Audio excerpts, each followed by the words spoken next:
how to remove any virus or malware on iPhone.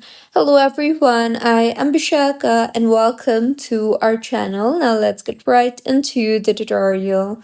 Firstly, you can simply try to go ahead and remove the suspicious app on your device. So simply hold on the suspicious app and then tap on the remove app option and then tap on delete app.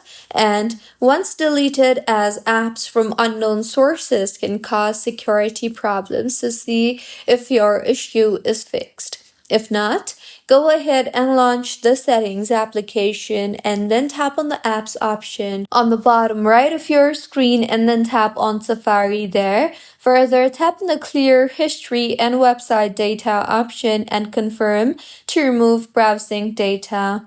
See if that helps, and if not, then in settings again tap on general and then on VPN and device management and make sure that you do not have any suspicious connection of VPN, and if yes, then go ahead and delete the unknown profiles, as profiles can give someone control over certain device settings. Next, in settings again, tap on general and then on software update and then go ahead and install the latest iOS update, as updates include security patches that protect your device.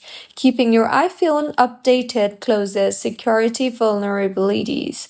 Next, in settings again, tap on general and then on transfer or reset iPhone. Further, tap on reset and then tap on reset all settings.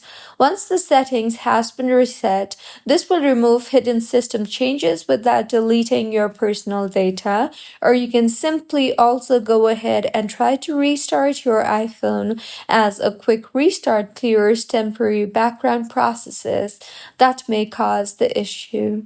So these were a few ways on how you can remove any virus or malware on iPhone. If you find this tutorial helpful, please like the video and do comment if you have any queries. Also, do subscribe to our channel for more helpful tutorials like this. See you on the next one.